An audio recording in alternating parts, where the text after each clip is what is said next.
Thank you for tuning in to Tamara for Georgia. I am Tamara Shealey, your candidate for the United States Senate. I'm an independent Democrat that believes that reparations will make America great. It is time that we unite our country once and for all. Please go to my website. It's tamaraforgeorgia.com. And please join me every Saturday, 11 a.m. Eastern Standard Time, right here for Tamara for Georgia.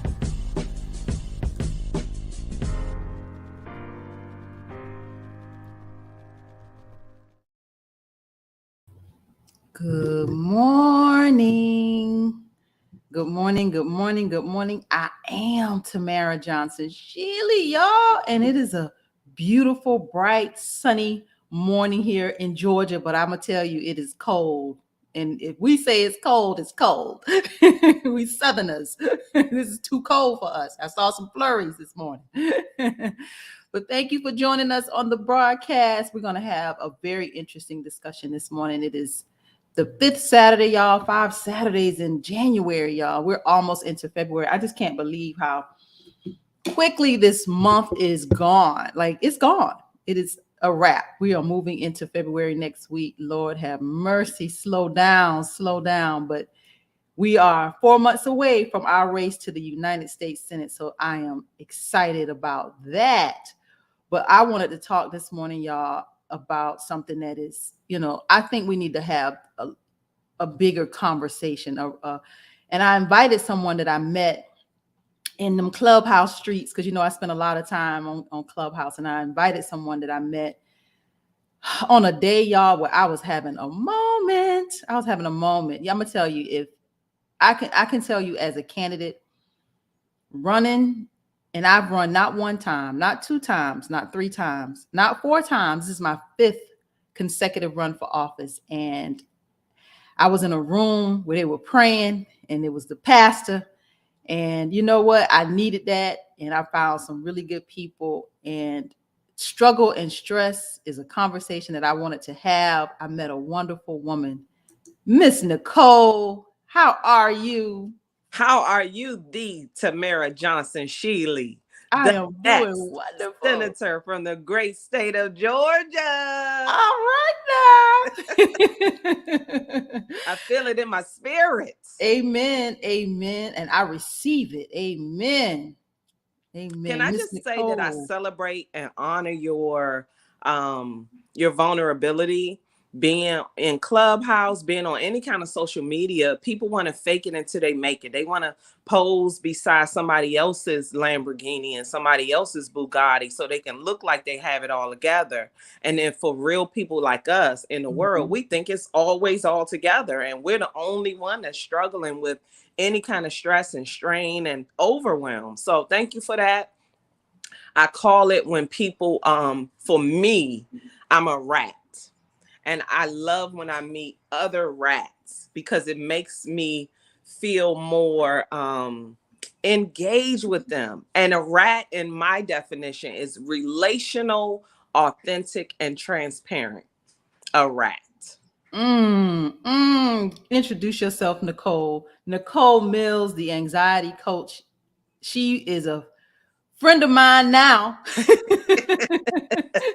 Yes, ma'am. I came into a clubhouse space and they were praying. It was one of those mornings, y'all. It was, I've run 5 consecutive times, and this is a heavy, heavy, heavy load. And being as intentional as I am and consistent as I am, I'm focused. And some days this gets hard. This gets hard. And I was feeling heavy one morning, and I came into a room, and it was a room full of wonderful people, and I felt the love and the energy. And this is where I met Miss Nicole. Introduce yourself. I am Nichol Mills. That's what I'm known in my everyday life. I go by Nicole. I go by Nick, Mom, Mommy, Ma. Ma. During the day, I'm a receiving inspector at work, but they gave me this long title, and it just means I receive parts at work. However, I'm preparing for my retirement, and in 5 years, I'm going to be retired. And with that, I wanted to give back, and my roots have started in psychology. I loved how the human mind works. I love how people can be resilient and go through whatever strains and stresses they are. It creates the jambalaya and recipe of who we are. And so you need that, the trauma, the stress, those challenges to help us grow. And so I started in psychology, and then I started parenting coaching because I'm a single parent. And then I started doing financial literacy. And I was doing financial literacy because I bought my house as a foreclosure. And I was like, please don't let me lose my house. Oh my gosh, the same way I got it. Please don't let me lose my house. So with me studying all that you could do to make your finances work, you can get a little bit of money and do a lot with that little bit of money. Or you could get a lot of money and blow it all in a bad weekend. So I wanted to get what I had and keep it. So I started doing that. Then I felt myself just stuck saying, who am I? What else do I have to offer? I'm just a worker. At that time, I was just a worker bee. And I was like, what are my gifts and talents? So I started studying interviews and building my confidence. And I came in there and they said, what do you have to bring to the table? I am the table. And with that, we're going to get this together. So at the end, they were begging me to come work with them. And it's like, it's all in your mind. So then I focused on financial literacy, parenting. What does this all have to do, and how does this shape our framework? It's in our childhood trauma and anxiety. And once I looked at childhood and trauma and anxiety was the root cause, that is what put all these pieces together. So I was already doing these things, but then childhood trauma and anxiety brought it all together. And so now I'm known as the anxiety coach. And I'm not a therapist. I don't profess to be a therapist. I don't even want to be a therapist. I want to coach people to championships. How can we win? And if we're sitting down like a sluggard, and I call a lot of my clients Eeyore from Winnie the Pooh, because Eeyore would come and say, how you doing? I'm tired. Okay, well, I'm this and I don't have all that I have. All I have is this. And I'm like, man, you sound like you're on the verge of jumping out of the window or something. But by the end of me coaching them, I'm coaching them up into what do you have instead of looking at what you don't have. Looking at from a success and not a survival scarcity mindset, but thriving and optimizing what you have. So that's what I do as a coach. I'm going to help usher you into championship success for the next senator of Georgia. And I receive it. And that morning, you were such a breath of fresh air, and we talked afterwards for a couple hours, and Thank it you. was such an encouragement, because again, I think we all have struggle, right? We're all, and here's where so many people, don't want and Facebook, like you say, fake it till you make it, and they create this story about, you can create this story about who you are on social media, but we all are going through and go through stuff, and I believe we need to talk more about these things and be, and share, because you don't know who needs to hear your story. And I Yes. think when, you and I, when we talk, and I'm like, this campaign ain't no joke. It's exhausting for me, this fifth run, but I can see it so clearly this time. It's a very different race, and I can see the end so very clearly. I'm excited about what I see. I'm encouraged, but the getting there, and I can see it like a race, those last, when you almost at that finish line, and how hard it is to finish. Mm-hmm. And people need to hear your story so they know they're not alone, because it's nothing new under the sun. You're not the only one going through what you're going through. But because you feel like that, you may not have a strategy. And so because you don't have a strategy, you feel isolated. And that's what the enemy does. Like, think about if you have a gang, right? The gang is strong as a group, but if you get one of them off by themselves, they're not so tough.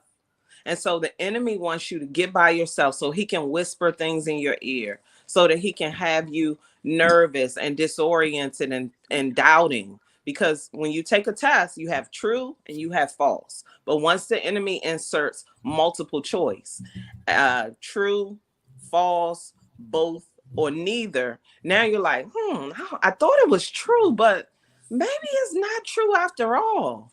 Maybe it's, maybe it's both. Maybe it's neither. I don't know. And you start to doubt what the truth is about yourself, that you are a champion, that you are a conqueror, that you can win. Out of all the ancestors and all the descendants, you made it.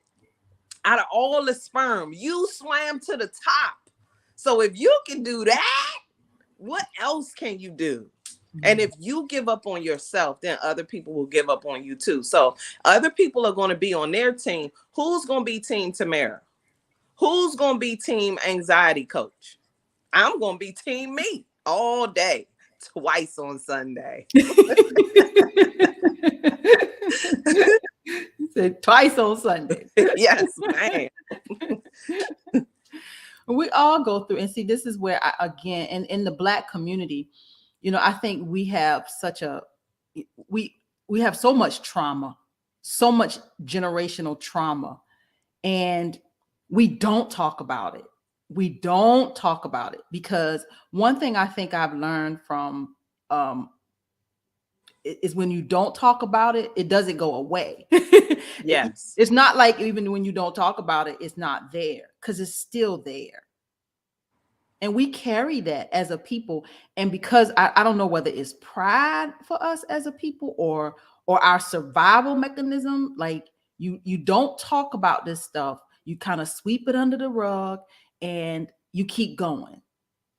So the thing is, we have individual trauma and we have collective trauma as a generation, as a group, as people. You have your cultural trauma of being ancestors and descendants of slaves and still being marginalized. They don't want you living in a certain neighborhood. You can't go to a certain school. I'm going to prevent you in business from success. I'm going to prevent your investments and put tax on different things just to kind of get in your way and create obstacles for you. So that is a cultural trauma. But then you also have a individual trauma where your father's not in the home, or your mother has to work 2 jobs to make ends meet, or your uncle has some kind of mental disability that prevents him from work, and he's living with you, but he's molesting your kids. All of these different kinds of traumas that are individual and collective. And when you put that together, you have a hypersensitive group of people. And I think about when you go to the dentist, they touch this tooth and they tap it to see the sensitivity. They touch the other one. Once they touch that one with the exposed nerve, ooh, and that's how we are going through life. And we don't want to be vulnerable, because the last time we were vulnerable, when we were 5 or 7 or 9, we were taken advantage of. And being taken advantage of makes you not want to open up. So what do? We're in survival mode. We're constantly paying the bills, constantly picking our kids up from soccer, going through a marriage, going through a divorce. And we just got to keep moving, because Black people are so strong and Black women are even stronger. And it's like, being strong doesn't mean that you don't get tired, that you don't cry, that you don't need a break. Even Jesus said, pass this bitter cup from me. He was like, come on, please. And we all have that. We just need to talk about it. And so as an anxiety coach, I focus on techniques to, like I said, I'm not a therapist. So we talk about what ails you. What is your specific individual trauma? And we go through an assessment to find out all these different traumas that you have. We rate them for intensity and importance. We don't do intensity before we do importance, because it can have a lot of intensity, but if it's not important to you and you don't feel like it's relevant to your life, we'll touch on it, but we'll touch on it last. So we go and rate it based on that. For a whole hour, we will talk about that one specific trauma to remove the emotional charge. And the emotional charge removes the hypersensitivity so that you don't feel bothered by it anymore. You know, that's why somebody can tell you a story about a person that got hit by a car or something like that. It doesn't even bother them anymore. You're looking like, wow, you're not even affected by that. And they're like, yeah, I told that story until I'm blue in the face. And usually that's not what happens when you go through therapy. Therapy, they listen to you for a while. Not all types of therapy, but it's a lot of types of therapy. And some of the therapy will just listen to what you say, write it down, maybe give you some ideas, or how does this seem to you? And then you come back next week and then you talk about something else. But we focus for a whole hour, 50 minutes, for 50 minutes about what is this one specific trauma? How does it look to you? It's like unlayering an onion, because when you look at it the first time, you can see my father was abusive. He was very angry. He didn't have time for me. He was this, he was that. What about he was stressed out and he was a felon before you were born? And he's trying to make ends meet. He's on his last strike in the world and on his last strike on his job. And he doesn't have time, because we're always in survival mode, to hug you and play with you and play tea party and color with you. And it's not that he doesn't like you, but you're a child and you don't know that. But once you start to look at your trauma, you can look at it with insight, hindsight, and foresight. And you spoke to that with me when you said insight, hindsight, and foresight. Why don't you explain that to the audience? Like, what is that?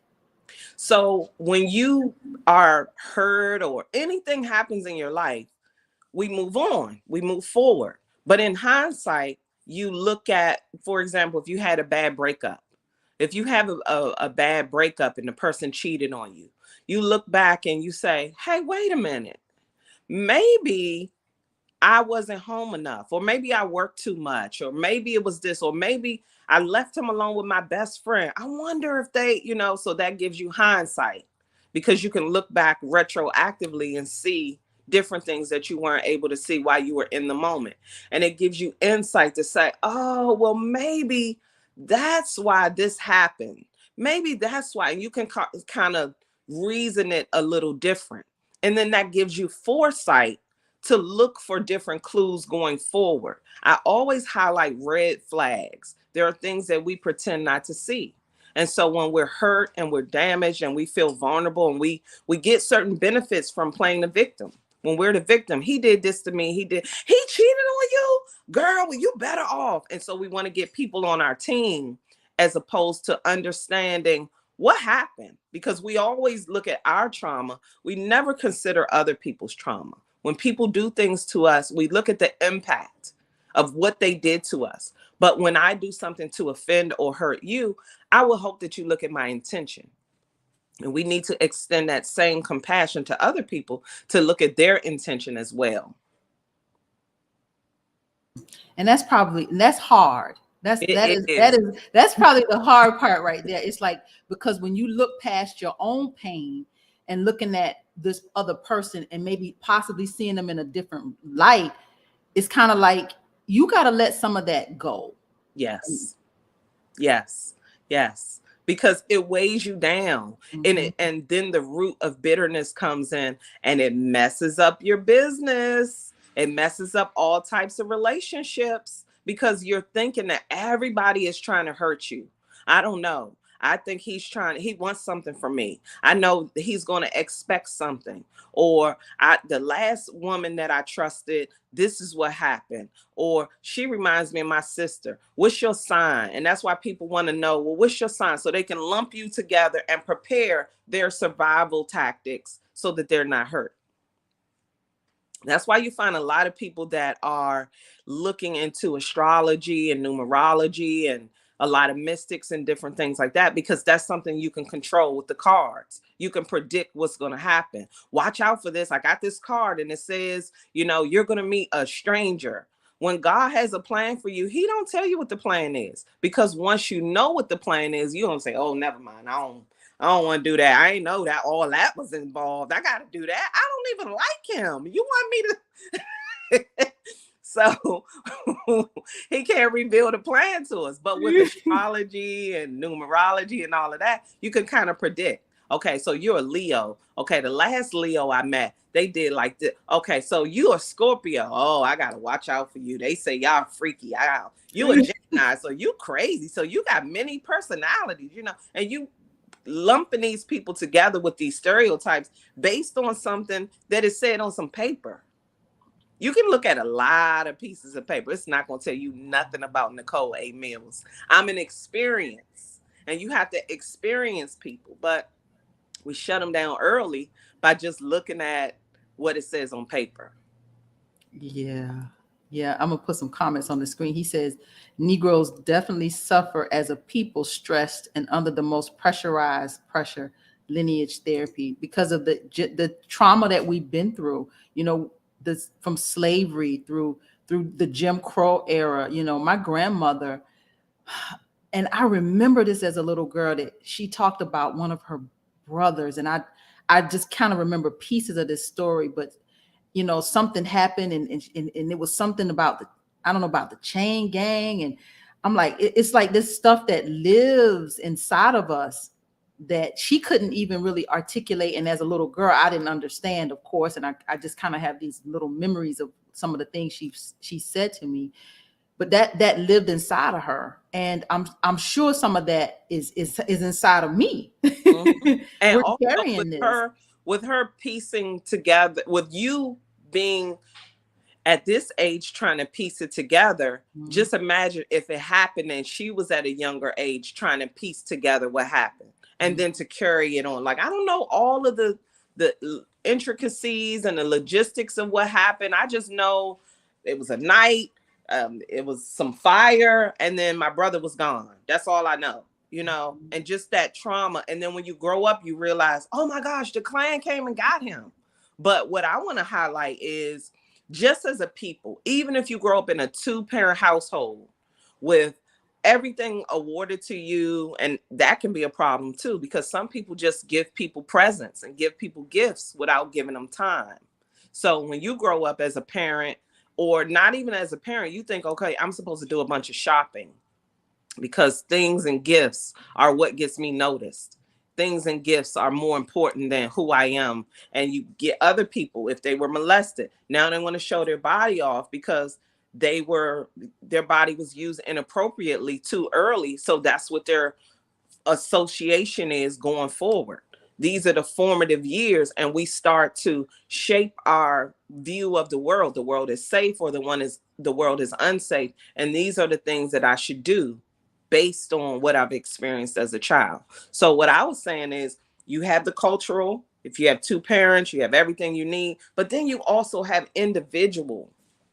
And so as a culture, even if you have the two parents, you're still Black when you leave out the house. You still may not get a certain job or certain favor or different things like that. And there are a lot of people that think that the job is given to you by the manager. My manager is Jesus Christ. My manager is God. So I don't give a good gosh darn what you talking about. If it's mine, it's mine. And like I was telling you yesterday, God opens doors that no man can open. He closes doors that no man can shut. And sometimes there's no key, there's no door, there's no password, there's a hallway. And whatever you've been waiting for has been right under your nose this entire time. And I believe that. And I believe that. I believe that I am a believer, and God's timing is perfect. And sometimes we have to go through. And I think about, like, again, with me, my struggle and my stress is this race. It's like it is all that I am right now. It is everything that I'm giving it everything. And it's to my own detriment, as I probably don't have the balance that I need to do this. Like, I'm not balanced in it. I'm like so focused and laser focused because I want to see our people come out of this. I want to see, reparations has to happen. We have to start repairing the Black community, those of us specifically who are descendants of chattel slavery. We have to. And it's such an urgency. It's such an urgency. And this is a ball that I cannot drop. And do I think I will? No. And do I know this is bigger than me? Absolutely. But I'm so focused, and that becomes my struggle and my stress, is that I'm so focused on finishing strong, not just for me, but for all of us. Mm-hmm. And when you were talking about a balance, we have to be balanced, because what anxiety is at its core is of regret, of looking backward, of looking at past mistakes and past failures and things we could have done differently. And it's a perpetual looking ahead and trying to set up a strategy or something to absorb and mitigate the impact. So if you're always looking back and always looking forward, you're not living in the present. So then you'll go days with sleep deprivation. You'll go days without hugging your children or speaking into their life or talking to a friend, and you'll say, oh man, I was just thinking of that person. And I ask people, when was the last time you took a bath? I don't know. When was the last time you took a nap? I don't know. When was the last time you laughed until you cried? Oh my gosh, I was probably 7. And these are things that you got to put into play. That is because if you're a giver and you're trying to get reparations for us all, you're single-handedly trying to do that on your back. You have to fill up your cup, and you cannot give from your saucer if you're giving from your deficit. You have to give from excess, not from your reserves. When a gas tank is running on fumes, everybody starts to panic now. And that's what happens when we're always in a stressful state. And as Black people, we've survived. We're survivalists. All we do is just keep going, keep pushing, keep your head up, hold it down. God got your back. It's one day at a time. I'm going to keep on keeping on. All these little colloquialisms that we use, but none of them work. They just infuse burnout and heart attack and stroke, and all of those things are associated with anxiety, because when the way your body was designed is to protect yourself from danger. And so in the caveman days, if you're standing there and there's this big dinosaur, your heart rate will start to accelerate. Your pupils will dilate and contract and everything to get you ready. And then there's a certain burst of glucose for sugar, just to give you a short energy boost. So you could be like, okay, dinosaur, it's going to be me and you. And so when you get ready to hit that dinosaur, you hit him, and you got one time to hit him with that rock, or you can miss, and he's really going to attack you like the Revenant. And so you gotta hit him that one time. After you hit the dinosaur and the threat is away, now your body can relax. But as Black people, we're always in a constant state of, every time I get in my car, I could be pulled over by the police and shot and killed because I'm Black. My child can go to school and have nair thrown on them, or be spit on, or I'm applying for a job, but they probably not going to give it to me because I'm Black. They're probably not going to give it to me because I don't have a degree. And a lot of days now, people aren't really talking about degrees. They're talking more about certification and proving that you know how to do the job. And so we have this fear and this pressure and this stress. So your heart rate is up, your heart rate is down. Your glucose is up, your glucose is down. But for Black people, it's always up. It ain't never down. When did you take a bath? I gotta go to work. When did you take a nap? I don't know. I gotta get these Christmas gifts. And we thinking about all the things we got to do. When was the last time you went to the doctor? The doctor? You want me to take off from work to go to the doctor? I don't get time off. So we thinking about all these different ways that we just have to keep moving and keep going and keep going. So your body is confused, and your new default state is danger, danger, danger, danger. It's not danger, relax. Danger, relax. Danger, relax. And that's how it's supposed to be. That's why anxiety focuses on, for resolution, breath work, because breath work slows down your internal organs. It slows down your heart rate. It slows down your sugar. It brings you back to homeostasis. That's why naps are so important. And then there's another one, progressive muscle relaxation, where you relax your forehead and your eyebrows. Because a lot of times my resting face is like this. And it's not that I'm mad, it's me trying to figure out something, or me trying to make sure I understand, because my trauma is tied to not thinking I'm smart enough. So if I don't understand, I'm thinking, danger, danger, danger, danger. So I have to understand. So my face will be doing like this, and people are saying, why are you so mad? I'm not mad. I'm just trying to understand and make sure that I understand so I don't get any danger. So then you relax your eyebrows. You relax your cheek muscles. You relax your neck, because a lot of times we got our shoulders up. You relax your jaw. I've been teaching my son, a lot of times when we have stress and anxiety, we just doing like this. Even if your kids are doing something in the background, don't y'all see me on this podcast? Be quiet. But to lower your anxiety, unclench your jaw. And you'll notice, I'm not as tense as I was before. It doesn't remove all of the stress and strain, but it's a technique. You relax your shoulders, you relax your arms, and you go through all of the muscle groups in your body until you get to your toes, or you start at your toes and go up, and you'll tense it and release it. Tense it, release it, and move on to the next one. And that improves your focus. There's another one, EMDR, and that's eye movement desensitization, repositioning. I can't remember what the R is right now, but all of these things are for focusing on right now. Because if you're thinking about the past, you're worried about the future, you're not thinking about right now. Right now, I need to take a bath. Right now, I need to get some sleep. Right now, I need to talk to my friends. Right now, I needed somebody to tell me they love me. I need a hug, and we just, then we go through the world saying, oh, I don't do hugs. I don't want to hug. Yes, you do. You need a hug.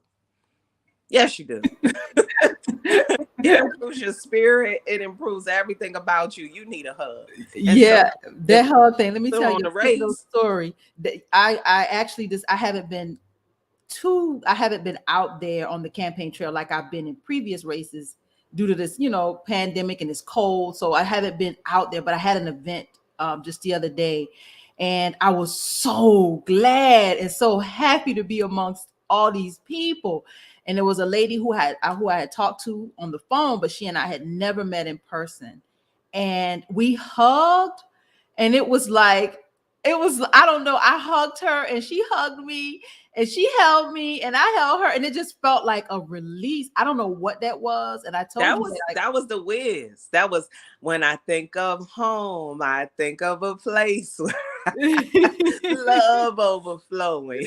Yes, it just felt like, oh my gosh, it was a hug that she needed for whatever reason, and I needed because I absolutely love people. And in this pandemic where people are like, we're social distancing, this feels weird and awkward and uncomfortable for me because I need to touch you. I come from the beauty and barber industry where I did services for 18 years. I touched people, I did nails.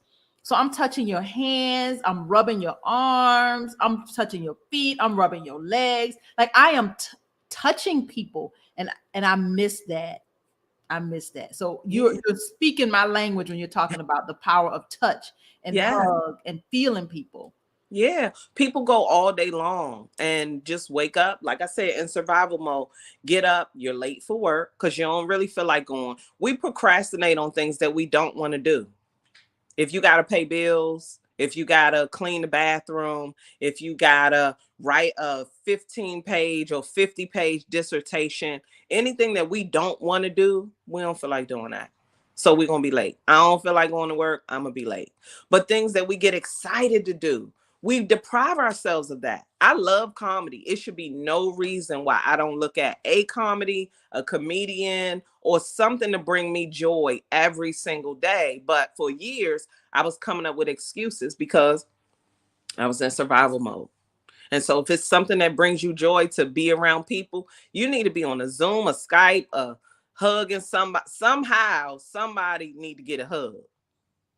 Because if that's what brings you joy, then there's no reason and it gives you energy. Once you have the things that bring you joy, that gives you energy. Like, okay, I'm ready to take on the world now. I did this and I did that. It's when your cup is full, now you have some more to give out. But when your cup is empty and you doing like this, trying to get it out, you don't got no more. There's nothing in there. No more to give. So we got to fill up our cup. What you're saying is fill your cup with things that you enjoy, things you love. Be intentional about it. And here's where I go back to the word balance again. I don't have that kind of balance, and I don't even. I've been running for so hard and for so long that I don't. Now I got to figure out how to bring balance back to my life. And you don't have to figure it out. Let me tell you. Let me tell you right now. You don't have to figure it out. In the age of technology, we have cameras, we have the internet, but also we have alarms and calendars on our phone. You can set an alert to say 10 minutes breath work, 10 minutes, go give somebody a hug. I'm going to go give my son a hug. I'm going to go give my daughter a hug. I'm going to go give my supervisor a hug. Or somebody, if that's what you love to do what you love to do. Set an alert, set a calendar reminder, something that, because it's 24 hours in a day. And so when people say they don't have time, really, out of 24 hours, 24, not you get 16 and I get 8. You get 24 and I get 24, and you can't carve out 10 minutes to be intentional, to sit in silence, to look up some joy, to get a hug, to touch someone, to smell flowers. I had a friend that loved flowers, but I said, well, how many flowers do you have in your house? None. I said, well, do you have any artificial flowers? She said, no. I said, you don't really love flowers. She said, I do. I said, well, if you got to go get them off somebody's grave, you need to get some flowers. Don't take the ones off the grave. Don't take the ones off the grave. Oh my gosh, you are so refreshing. I am. You know what?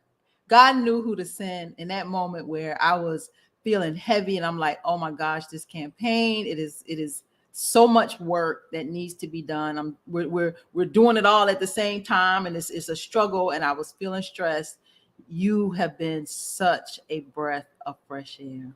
Thank you. Mm-hmm. And I support you like 2,000%, because to me, you're like a current day Harriet Tubman.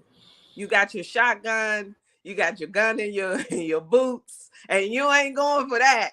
And I'm like, we're riding out. You see, I got my hat on. Let's go.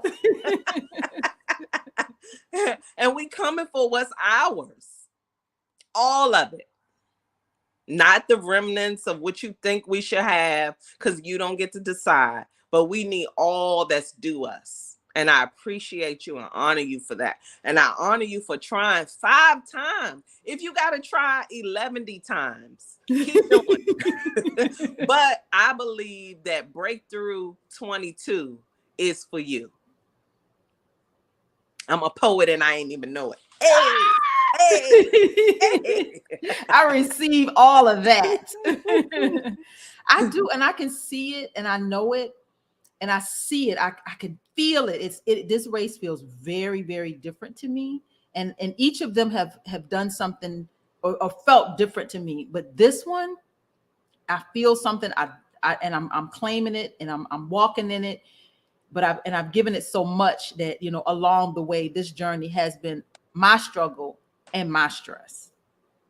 And Yes. when I came into that space, it was just refreshing. And I know everybody's dealing with something. Everybody is dealing with something, and we got to learn to balance it. And that is where that is what you just said. I don't have to learn. I just have to do it. Just be intentional. So I'm going to figure this out. Yes, because the enemy wants to get you when you're most vulnerable, when you think you can't take no more. And like you said, everyone is going through something, but not everyone is verbalizing it and vocalizing it, because it makes you look weak if you speak up. And it's like, it doesn't make you look weak. It makes you human. And like I was explaining to you, when we cry, it washes our eyes. It gets our toxins out. We go to the bathroom to expel waste from all of the nutrients that our body couldn't use anymore. We expel the rest of the waste. So to get your eyes washed and cleansed and get the toxins out of your eye, crying is absolutely necessary. It's vital to wash your eyes, to get the purging out.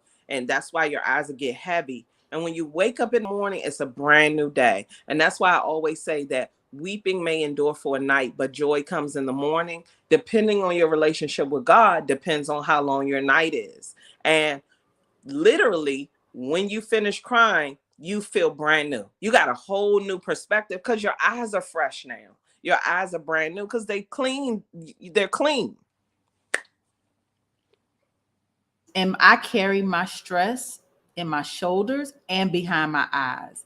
Like my eyes will feel like they are like somebody's like pushing, like there's something just pushing my eyeballs out of my head. It's I get a lot of pressure behind my eyes, and then I get a lot of tension in my neck. So yeah. There's a book called The Body Keeps the Score. And I'm not sure who the author is right now. I can't remember it. I got it somewhere in here. But it's called The Body Keeps the Score. And when you have shoulder pain, it means that you're carrying a burden.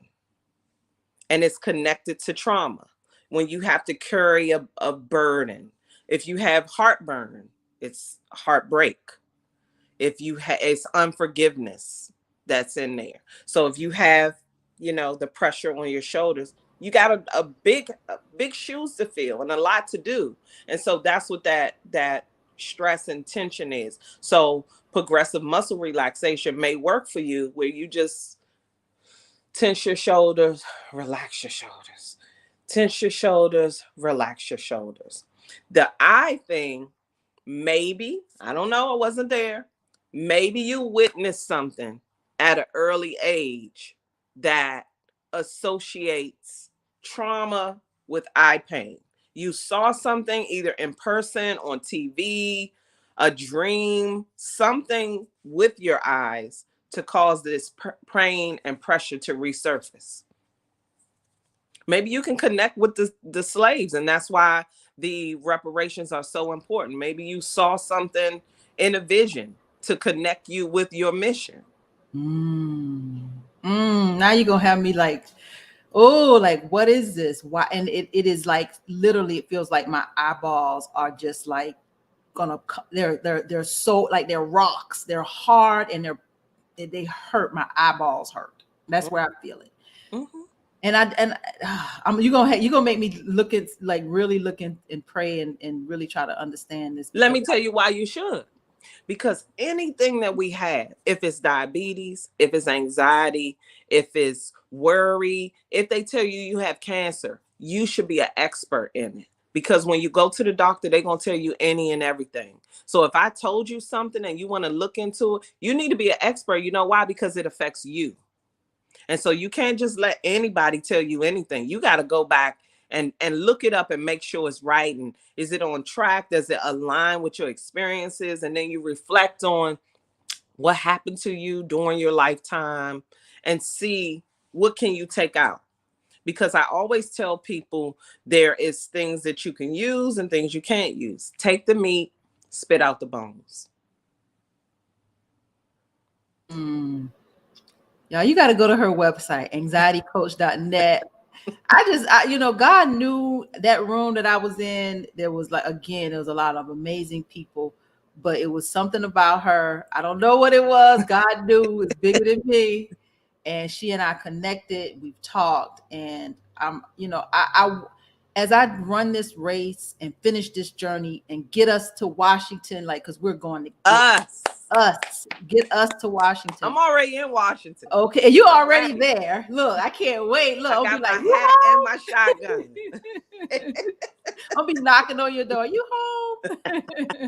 Yes. Yes. Get us to Washington, because this is our time. This is our time, and it's going to happen. But for me personally, I gotta balance this, and I gotta balance this in a way so that I'm healthy along the way, and I'm not.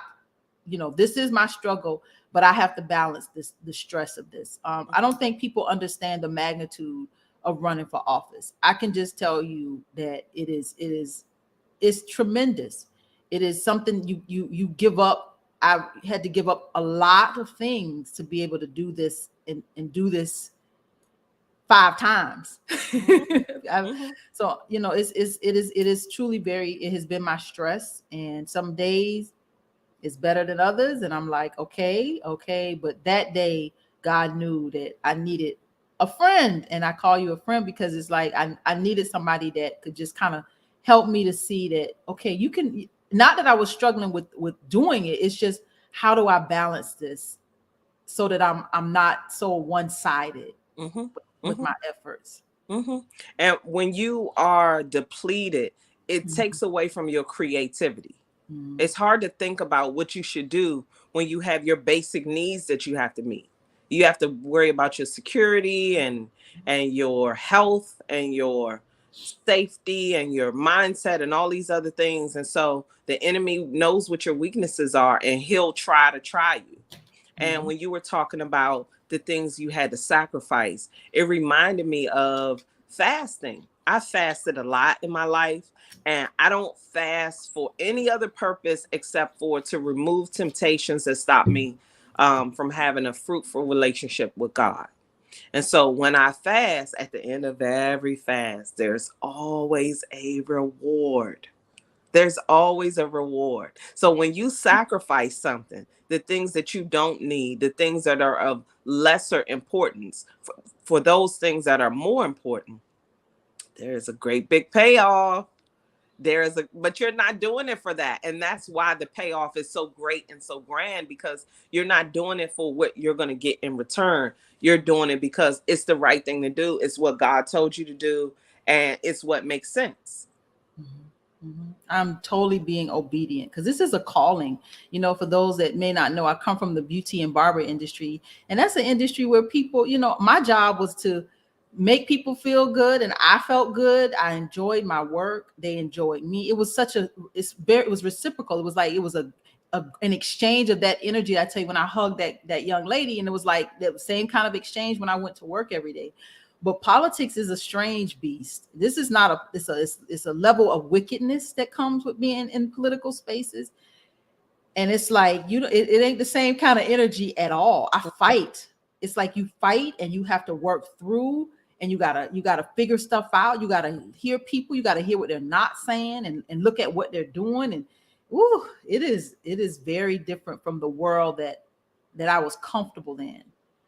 Somebody told me a couple of days ago, and I hope I get the quote right, but a knight's armor isn't protected unless it's tested. Like, you have to get into a fight and you got your armor on. You don't know until you get in a fight. Otherwise, you just dressed up in a costume. But you got to get out there and get in the battle to see if it works. So you're going to come up with fights. And if you're not a fighter, you've seen people, all these videos they got that are not fighters. And someone will come up to them and they'll put their chin out. Everybody knows you don't put your chin out, but you put your chin out and boom, they on the ground. That person is not a fighter. But God chose you as a fighter, a resilient fighter. You like Rocky. And Rocky, he looked like he'd been through a lot, but at the end, he wins every time. But for you, what I'm hoping to do with you is, you remember Shadrach, Meshach, and a bad Negro, right? You better say it. They went in the fire, and when they came out, they was not burned, and they didn't smell like smoke. Mm-mm. If my house burned down, we gonna have to throw everything away because everything gonna smell like smoke. They was in there and they didn't smell like smoke. So while you're going through the fire, at the end, you will not look like what you've been through.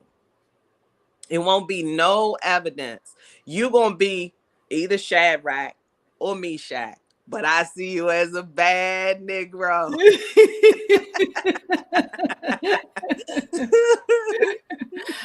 Oh, yes. And I receive all of that. I'm excited. This journey has been, reparations is at the core of who I am and what I'm fighting for. And it will do such good for America as a whole. And I don't want America to miss that.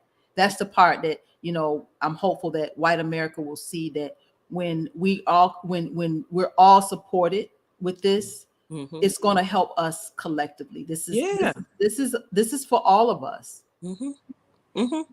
And the thing is, we can't talk about righting wrongs and doing the right thing and the golden rule and even the platinum rule and all these things, but not even do it, and there's some things in history that they want to hide and they want to not talk about, and it makes them feel uncomfortable. And if you feel uncomfortable about it, fix it. I tell my kids all the time, don't do anything that you're going to be embarrassed about or that you don't want to have to apologize for. If you got to say, I don't want nobody to see this and I'm embarrassed and this is a skeleton in my closet, don't even do it going in. So now you have the chance to repair what you've fragmented and torn apart. Do the right thing. Right thing. And then, you know what, though? I'm going to tell you, I go into a lot of conservative spaces, and I've said this, a lot of Republican spaces. And you know what? There's some people on that side of the aisle that hear this and know it's the right thing to do and totally support it. So we are there. We're in the moment, and that's why I get excited. And even in my struggle and even in my stress, I know that we are like on the right side of history and we are in our moment. We're going to look back at this moment. In the 60s, I don't think they knew that was their moment until, what you say, hindsight, right? Hindsight is 2020. They looked back and they saw the 60s and they saw they were in their moment. And this is our moment right here, right now. I just want you to stay in a grounded morning and, if necessary, afternoon and bedtime routine. And what that does is like putting a lock on your door, right? If you don't lock your door, any and everybody can come in. If you don't put your armor on and you don't lock your door and guard your thoughts and guard your heart and guard your things that you listen to and guard the things you see, the enemy can come and start to whisper in dissension and whisper in doubt and whisper in things that'll make you start to take true and false and enter in multiple choice. And so I have a morning routine just for me. I read my Bible, I pray. And after that, I have one of four things I do. I either listen to music, I listen to a comedian, I listen to some kind of pastor, or I listen to a motivational speaker. And on the days that I listen to the motivational speaker, by the time I get out the shower, I'm like, where they at? Let's do it. Yes. And I can go to work and the people, I know they're going to get on my nerves, but they don't get on my nerves for like the first 2 hours that I'm there. Now, maybe later on as the day go by, they might get on my nerves. Because your cup is full before you get there. Yes. And then for everybody that's working, that has a job, in the afternoon when you get off from work, you need to do another reset to fill up your cup so that you can take on your household chores, your business, your family, so they don't get everything that you had at work. So they don't get all of the traffic that you had to deal with, or the rude clerk at Target, or whatever drama you had to deal with at the MVA because you needed to get your license renewed, or whatever surprise bills were waiting for you in the mailbox when you got home. Come in the house, decompress, do a reset, and build yourself back up again so that you can handle whatever you need to handle, so you can have your problem solving. And then before you go to bed, put all those worries and cast your cares out the window. They have bedtime yoga, they have bedtime meditation, they have music, positive music that you can listen to when you go to sleep. And you remove any device, cut the light off, and let your body go into sleep. A lot of times people are not sleeping well is because they're not setting up a routine. You're still looking at TV, falling asleep with the TV on, or you're on your phone, or you're on social media, or you're doing something when you should be settling down to go to sleep. Because unless you're exhausted, rarely do people get into bed and immediately their eyes close. That only happens when sleep deprivation enters, because your body gonna take the sleep that it needs. If you don't give your body the sleep that it needs, it's gonna set you up. You keep going 24 hours and 36 hours and 72 hours. One time I went 78 hours without sleep. And I was working midnights, and my son was in Boy Scouts and basketball practice and different things like that. And I was just up. And we were trying to go like just a couple more hours. And I couldn't do it. I said, let me just sit on the bed until you get ready. And I woke up 10 hours later. Wow. Wow. I pray I never have to do that to myself. Yeah. Yeah, I was younger then. I'm not doing that now. Okay. I'm not staying up 24 hours for nothing. And 24, no, I'll do 20 if I'm doing something important, but that's the end of that. Mm-mm. But you have to set up parameters and set up timers and set up things to transition your day. Because if not, you'll say, okay, I'm gonna just sit here for 10 minutes. And before you know it, it's 3 hours later. Let me tell you this funny story this morning. I was trying to post our flyer on social media. And I wanted to get it right so much that I kept deleting it and reposting it and changing the quote around and deleting it and reposting it. I did that for 3 hours. They just slapped 3 hours, just slipped by. When I could have just posted it. But if you have alerts and you have timers and different things on your phone and to let you know it's time to transition, then you're able to do a lot of things. And somebody said they listen to audiobooks. That's great, because a lot of people have excuses. Well, I don't have time to listen to books. We have time. I was listening to this book called No Excuses by Brian Tracy. I would listen to that book one day, and The Kindness Challenge by Shaunti Feldheim. And I would listen to both of those books on alternating days while I was taking a shower and doing my morning routine. Just had them playing while I'm walking around the house. I could still hear it. It's not like we have to sit down. The way technology is today, you don't have to sit down and give your full attention to something. You can listen to it and still put lotion on your feet. Still take care of your baby hair. All of that can be done at the same time. Mm-hmm.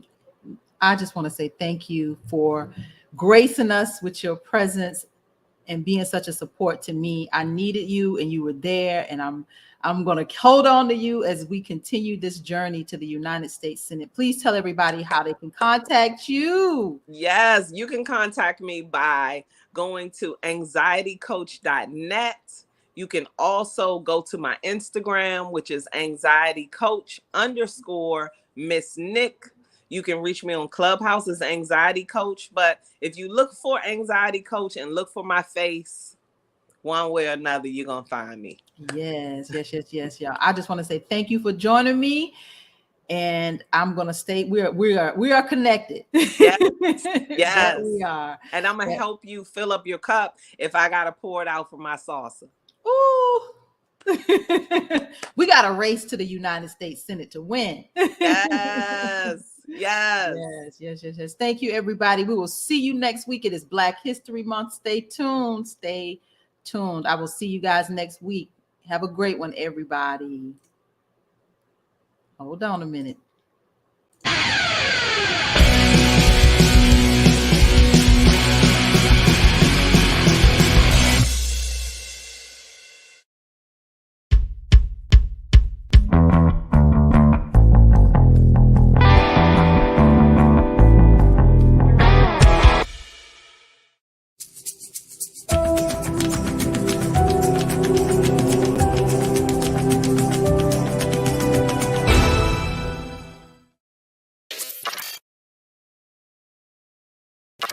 When we come to Washington in this campaign, we're coming to get our check. Young prodigies. Get out. Free. Reparations, Martin said we coming for our check. Reparations, say it loud, 1, 2, mic check. Cream, cash rules everything around me. Dream, my legacy, you can't stop me. Coming for our 40 acres, HR 40 and our paper. Kicking the door, coming for our 40 acres and more. Our 6.4 trillion. Miss that no, we fought the Civil War. We came from the poor. Start from the bottom, we still on the floor. We pray to the Lord. Amen. Picking the cotton, our fingers are sore. Straight after underground, escaping from slavery, the only cemeteries that we had were the trees. Watching our bodies while they glue in the breeze. Niggas to the north side to get free. That way came from slavery. Where's on the mirror, once you stay on me? Put her head on the door, but the world won't scheme. Stick to the north side to get free. Reparations, Martin said we coming for our check. Reparations, say it loud, 1, 2, mic check. Cream, cash rules everything around me. Dream, my legacy, you can't stop me. Coming for our 40 acres, HR 40 and our Look, paper. we taking them back. Putting Pettis Bridge on the map. Police came with the strap. That son niggas buddy no cap. Stop capping. Speaking of cap, Kaepernick taking knees at the flag. Where my justice at? We built this nation, better give me them racks. All fat, just imagine a little bit of gasoline. 4 girls got burned back in 63. 400 years, yeah, we still ain't free. Our rise, we rise, taking it. Kaepernick. Reparations, Martin said we coming for our check. Reparations, say it loud, 1, 2, mic check. Cream, cash rules everything around me. Dream, my legacy, you can't stop me. Coming for our 40 acres, HR 40 and our paper. We stuck in the trap with no shoes, trying to pull up bootstraps. Increasing the gap. Wealth got bigger, so we had to adapt. Discriminated cause we black. I know it worth more than I know it's a fact. They tryna feed scraps. Strike me on board so we can't come back. 30 years ago on April 19, USEP and Triremic chemical read. If it happened to them, think it happened to me. It's Cubans out running 5 to a free.